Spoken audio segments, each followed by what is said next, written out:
Welcome back. Today's prayer is for realizing the self within.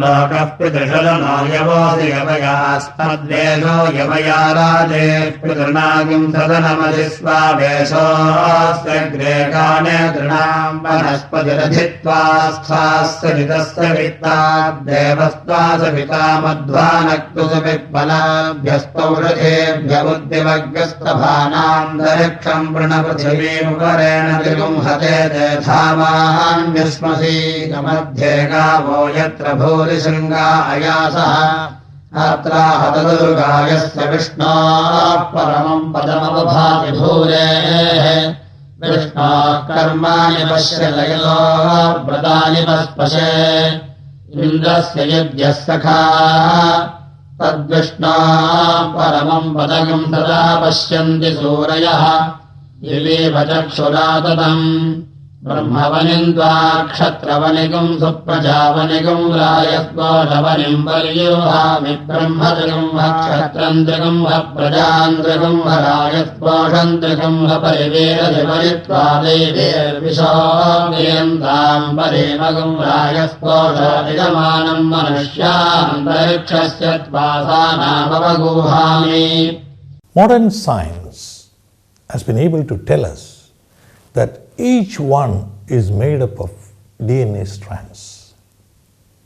And we learned in the Vedas, these DNA are the component of the humans, not just humans, any living being, has been identified by the Vedas in Vedic times. Because the Vedas tell us about our ancestors and our successors. And this prayer is a specific one telling us that we have to pray for the blessings of our ancestors who are within us. And then we are told to realize that we are part of the total energy that is known as Vishnu. We seek the blessings of that ultimate total energy known as Vishnu for doing only the right things in all our senses, in all our actions. We seek the blessings of the ultimate energy, Lord Vishnu, to guide us and bless us. And in that way, we seek the blessings to make this whole world strong and a better one to live for each one. Is this not the real challenge nowadays? We have to be devoid of tension and even aggression or terrorism in this world. And when we recite these mantras loudly and regularly, that energy spreads. And spreading the mantra energy is equal to solving our current day issues. That could be the reason Bharatavarsha was peaceful. And Bharatavarsha does not mean just the geographical India of nowadays. Vedic symbols and imagery has been found even in far-off places like the West Indies, even the US, Germany, and even Israel and the Middle East. So, Bharatavarsha is not limited to India. And we never prayed in the Vedas for goodness or prosperity to only ourselves. We were always saying, Loka samasta sugino bhavantu. And let us continue that by spreading this message of the Vedas, by chanting the message aloud, because sound energy has a lot of potential, which is proven even by the modern sciences. So these mantras, they spread energy, they spread positivity, So through this Anuvaka, we beseech or we pray to the Lord, O Lord, let me be able to spread positivity and positive energy throughout this world. This Anuvaka then concludes by seeking the blessings of the Lord to realize our internal self and also to bless the next generation. In the next Anuvaka, we are told about Urvashi or the widespread happiness. Anuvaka 7 is a prayer for knowledge. ये त्वमवीरस्युपो देवान् देवीर्विषः प्रागुर्वह्निर्विषयो बृहस्पते धारयावसो निहव्यादेष्वदन्तान् देवत्वट्टर्वसुरन्वरेवतीरवध्वमग्नेर्जनित्रमसि वृषणौष्ठपुर्वश्यस्यागिरसि पुरोरवाधृतेनात्ते वृषणन्दधाथाङ्गायत्रम् छन्दोनप्रजायस्त्वत्रैष्टुभव्यागतम् छन्दोनप्रजायस्त्वभवतन्न समनतोतमोकसावरेपसौ मा यज्ञकम् युगम् दृष्टम् मा यज्ञपतिम् जातवेदतो शिवो भवतमद्यनः अग्नावग्निश्चरति प्रविष्टर्हीणाम् पुत्रो अधिराजगेशः स्वाहाकृत्य ब्रह्मणा तेजुहो विमा देवानाम् विषया गर्भागधेयम्. In this Anuvaka, the importance of knowledge is stressed, and along with that, the importance of respecting our teachers. In India, in Sanatana Dharma, we are told Mata, Pita, Guru, Devam. That means not only your mother and father, but a teacher has to be respected. Why? Because the teacher is a person who gives you knowledge and makes it enjoyable. If knowledge acquisition is difficult or is a strain or a stress, the education system becomes very difficult for the child. This Veda in this mantra tells us that by respecting the teachers, we can have an education system that is very enjoyable. So when you acquire knowledge in an enjoyable fashion, then it means really that knowledge is ingrained within you. Only when it is troublesome or worrisome, then it becomes difficult. And the children, as the adage goes, children walk to school, but they run back home. It should be like they should run to school. And that was what the Gurukul system in India was. And that is what the Vedas stress, that knowledge acquisition and knowledge by itself should be enjoyable. And then this verse continues with very another factor. It is Urvashi. What is Urvashi? Urvashi is often depicted in the Puranas as a damsel who takes away the interest or the attention of the rishis to material desires, lust. But actually, that is a misinterpretation. In the Vedas, what is meant as Urvashi is wide knowledge, widespread knowledge in everything. So symbolically, each one has to be an Urvashi. You should aspire for widespread knowledge, not just confine yourself to a few trinkets that you come along. Read wide, acquire widespread knowledge. That is what is meant by the rishis when they say you be an Urvashi. The Anuvaka continues by telling us that we can achieve perfection and we can acquire knowledge in a perfect manner by the recital of Gayatri and Trishtup mantras. Yes, by that process the Vedas tell us that we have to try to achieve perfection in whatever you do, in your thoughts, deeds.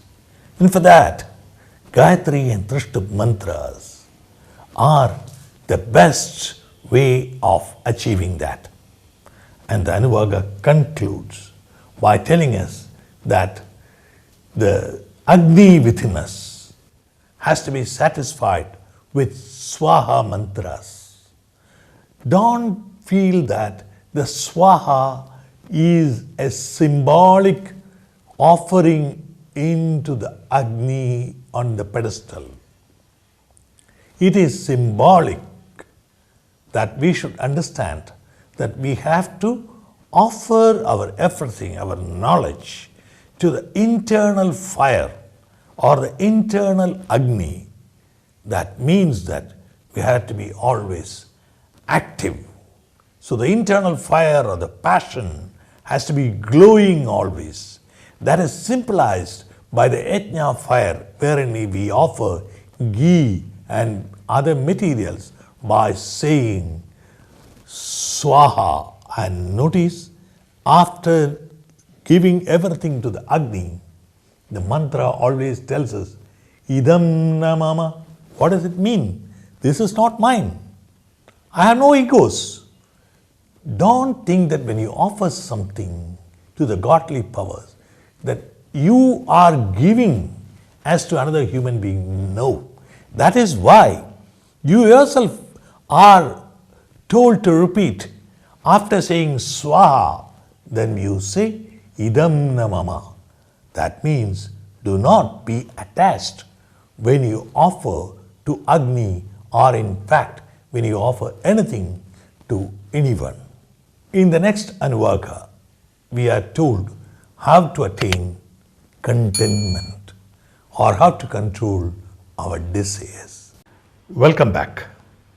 Today we pray to the God to get good children and grandchildren. मानुषानभ्यस्तौषधेभ्यः प्रोक्षाम्यपाम् पेरुरधिस्वात्तञ्चित् सदेवगुम् हव्यमापो देवी स्वदतैनगुम् सन्ते प्राणो वायुना गच्छतागुम् संयुजत्रे रङ्गानि संयज्ञपतिराधिराधितेनात्तौ वसुन्धरावेथागुम् रेवतीर्यज्ञपतिम् प्रियथा विशतोरो अन्तरिक्षसजोर्देवेन वादेनास्य हविषस्मनाय दशमस्य तनुवा भववर्षीयो वर्षीयसि यज्ञे यज्ञपतिम् धाः पृथिव्याः सम्पृजः पाहि नमस्तादानार्वा प्रेहि घृतस्य कुल्यामनुसः प्रजया सह राजस्कोषेणापो देवी शुद्धा इव शुद्धा यूयम् देवागुम् ऊर्ध्वगुम् शुद्धा वयम् परिविष्टाः परिवेष्टारो वो भूयास्मा. What does the Veda say about total life? In this verse, we hear the Rishi telling us, Annam hi Brahma, Aham hi Brahma, Bhokta hi Brahma. It is a food that makes your body healthy. And after so many years of indulgence in so-called fast food and food that is harmful to our body, we now realize that we have to give up fast food. For a fast life, you need fast food. That's what the exponents of fast food say. But the damage it causes to your physical body, and through that, your mental body or sort of thought process. The Veda clearly tells us, you are what you eat. Yes, the body assimilates what you eat. And if you are ferocious, it could mean that the food that you eat made you that. And this verse also prays for the ability to pray. That's very interesting. You cannot just like that put a switch or switch on a light and say, I'm going to pray. You have to have the capacity for that. And that capacity, you have to pray. Oh God, give me the power to pray and have a total life. Good food, that makes good body and good thoughts and the total environment. If each one concentrates like that and he sells or sort of gives up all negativity and is a positive thought process, then the whole world becomes a better place to live in. And what is the result of that? Then this prayer says, you pray to God, oh God, let me beget good children and grandchildren. Why? Because now talking of environment, what do we say? Let us leave a planet good for our successors to live in. Yes, therein lies the essence. If you should not, or if you do not overindulge yourself, overeat, destroy the environment, then if you take only what you want, your body is healthy, your mind is healthy, you do not have negativity, and then you keep praying, you are a total composed human being. That begets to you good children, and in that process, good grandchildren. So, shed your egos, your extreme desires. Not that you should not have desires. The Veda tells, do not have too much desires. Try to control your desires. Live a balanced life. And when you live a balanced life with good food, healthy body, yes, the Veda stresses the importance of healthy body, and that's why we see yoga prescribed by Patanjali Maharshi and other people. And yoga has now gained universal importance. So slowly, the effect or the learning contained or the knowledge contained in the Vedas is taking root. So by that process, let us have a good place or a good earth to live in for future generations. In the next Anuvaka, we pray for a healthy body and a healthy mind. So stay tuned and kindly subscribe to this channel. Thank you.